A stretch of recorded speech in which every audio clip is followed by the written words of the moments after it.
Hey everyone, James from Golden Glory Gaming. Let's hope that these 10 Seance Spellbooks treat us better than Wilderness has. I'll be back. Alright everyone, I'm back. Here are 100 packs of Seance, fresh from those 10 Spellbooks. Let's get ripping.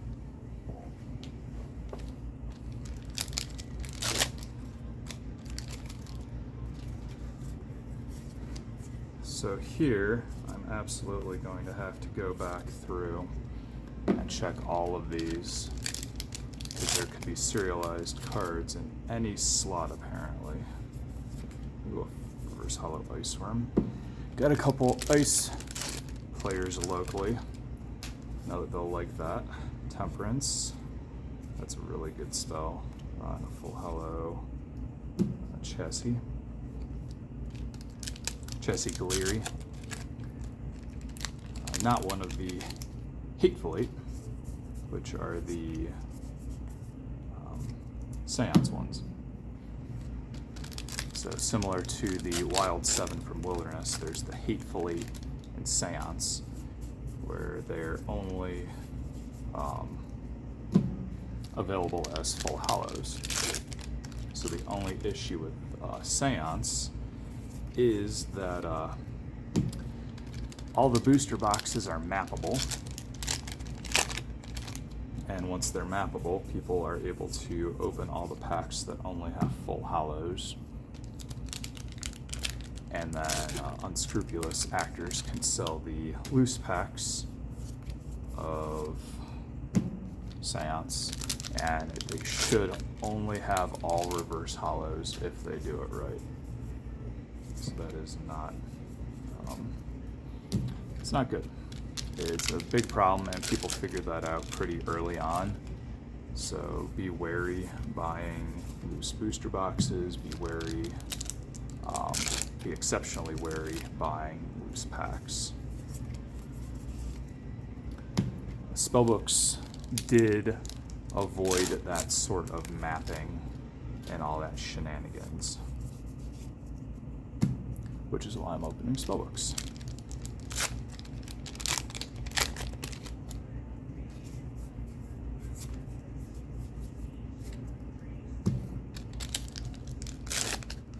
Above and beyond all the packs that come in these Spellbooks,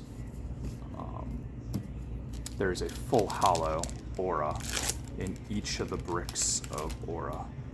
So I haven't pulled those out yet. Draft Possum, love that little guy. But, you know, you'll be able to pull one full hollow aura out of every Seance Spellbook. So people like those. Lets them bully out their deck a little bit, makes it look prettier if they don't want to shell out the big bucks for the caster only, or the tower, the fire tower, full hollow aura, water or tower, or the future ones. Those are usually a little bit pricey just for a basic aura. So this gives you a good alternative to get your hands on a full hollow aura without having to go to a tower event or pay a lot of money. There we go. There's our first Hateful 8 hit, and that is a Walking Sam. So because of the mapping issues and how hard it was in general to pull any Hateful 8s, the prices on all the Hateful 8 cards are so much more expensive across the board than other sets and their full hollow only cards, with the exception of native, because those cards are just so ridiculously playable that the demand keeps the price up on them. So the big card we're looking for here is Possessed Aura. I'd love to get my hands on a bunch of those. I personally don't own any, which is an issue if I were to ever need them.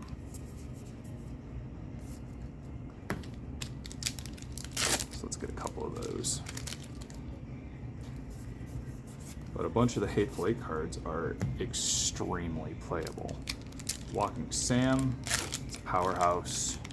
Possessed Aura is a necessity in competitive play. especially tower events, really any events. Kind of like Prism Aura, it goes into everything that's more than one aura type. What else is there? Curse Contract, which is an exceptionally powerful spirit spell. It can really just tilt the game in your favor if you get a well-timed Curse Contract off. I believe that negates a spell from resolving. There we go. You got an Embedding the Soul, which is another one of the Hateful Eights. This one, a teammate of mine, Brandon, he was running it in a deck of his that just won a medal event in Illinois, I believe. I'm paraphrasing on this, but I believe that Embedding the Soul turns all of your artifacts into beasties. So if you have a lot of artifacts in play on your side, then you just get to go nuts with them all at once. So that's another nicely sought after card. Still waiting on a couple Possessed though. Wouldn't mind a couple more Curse Contracts. You have 3 of those in the spellbook. I'm missing a couple other ones I can't remember off the top of my head. But if I'm lucky, I'll pull them and then I'll remember.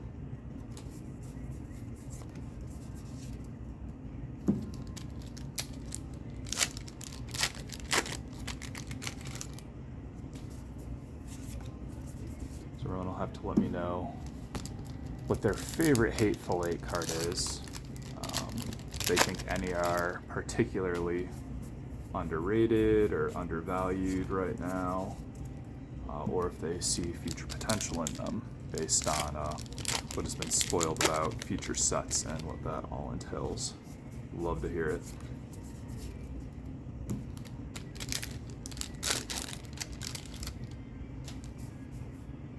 Calipode, Full Hollow.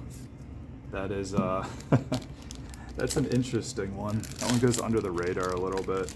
It has a slight negative effect every time your opponent triggers a 4th wall effect that requires them to create a sound. So it's not a big effect, but it's something. That in Calipode, let's see, it's Beastie Fearsome Critter, so that goes well with Tribal.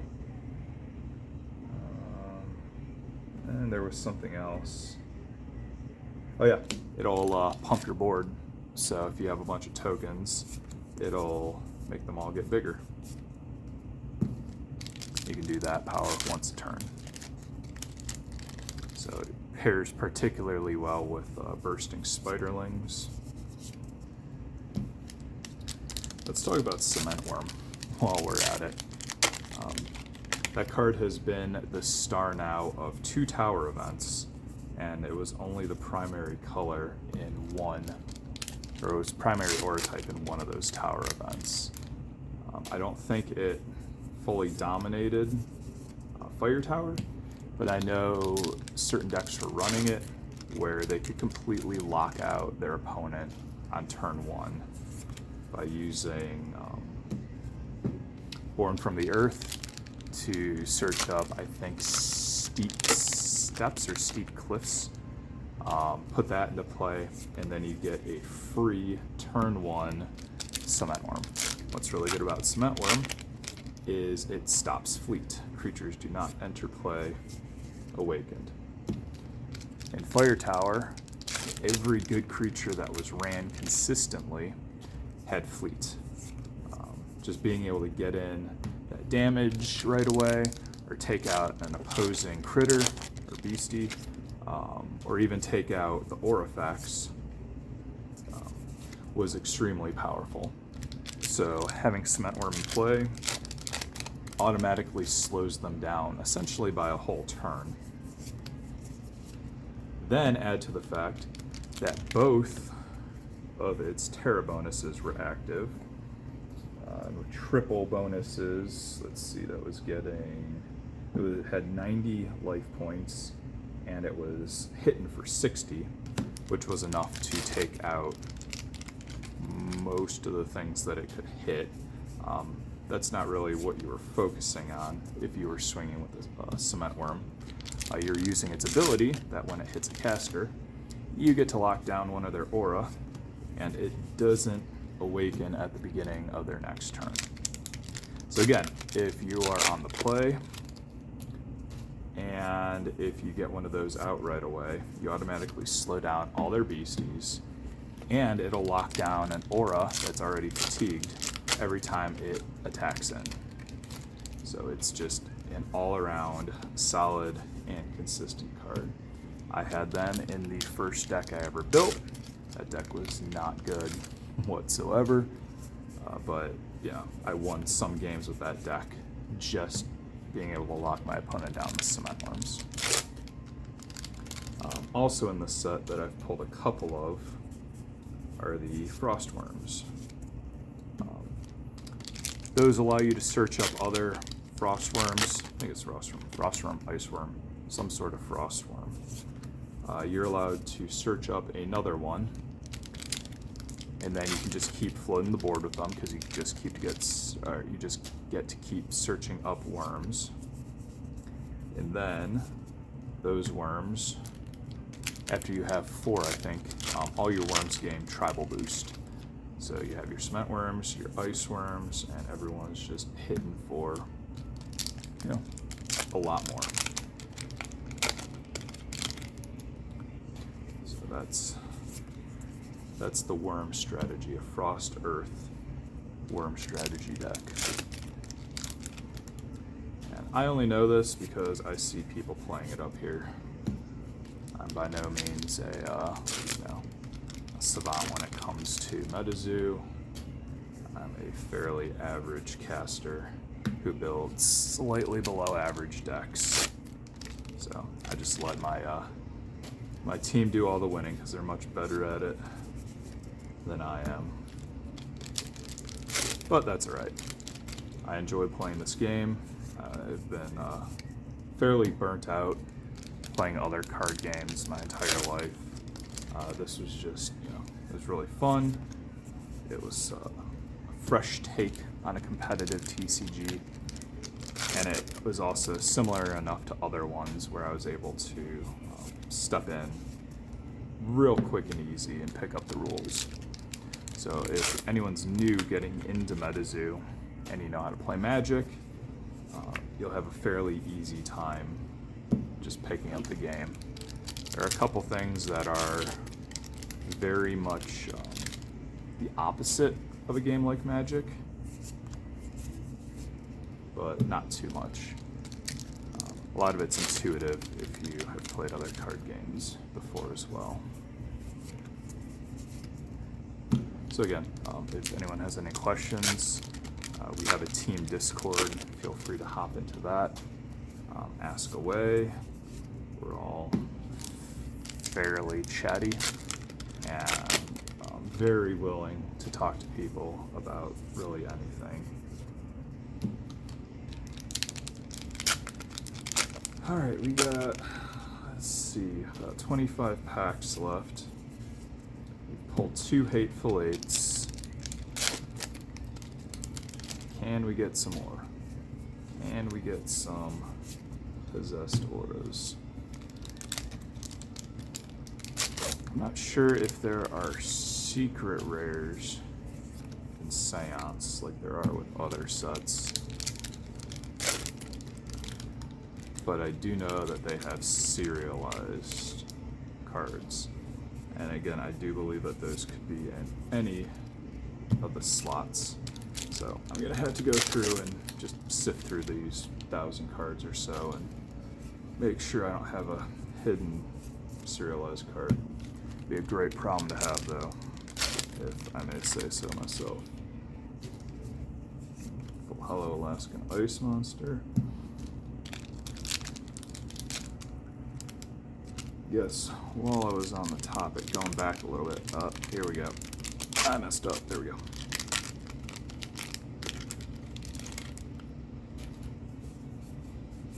So the way the first printing of the booster boxes were able to be mapped was all the packs with the same pack art in a given booster box from the first print run, they would have your full hollows in it.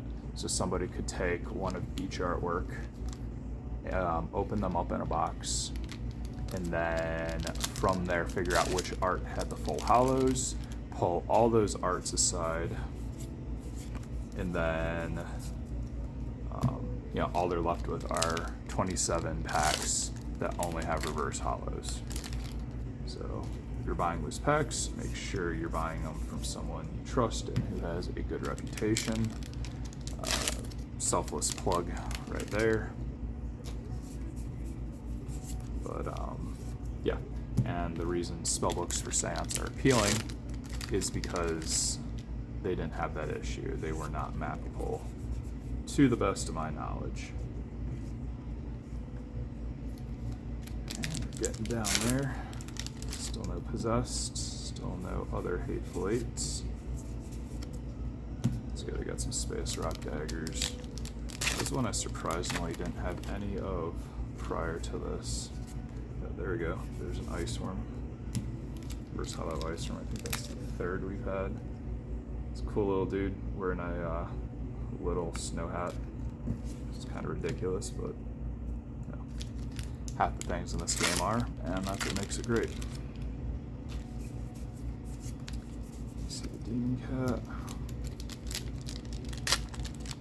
It's a question to everyone out there: who has a cryptid that's based roughly around where they live that they had no idea about, but they learned about it after playing MetaZoo. For myself, I said in another video, the Peninsula Python, located in Peninsula, Ohio, which is inside of the Cuyahoga Valley National Forest. So that cryptid is local to there. So if you have one that's local to where you are, please let me know. I'd love to hear about it.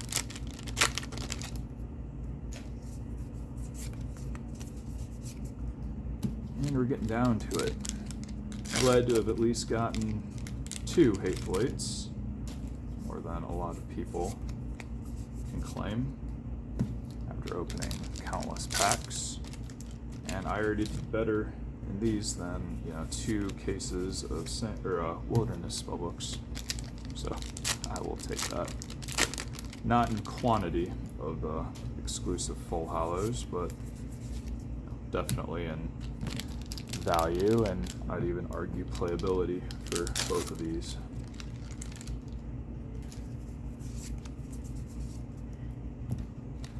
Got 4 more packs. Can we do it? Chibi Salem's Witches. I think that's Chibi, pronounced Chibi. That's how I pronounce it.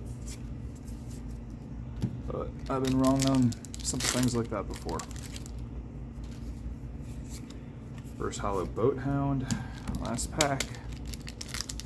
Let's go. And we get a Possessed. Oh, you know what? It's not a Possessed aura. Oh, there we go. But it's another one of the Hateful Eight. I was forgetting about that one. So, all said and done, really can't complain about these 10 spellbooks. So, thank you all for watching. See you next time.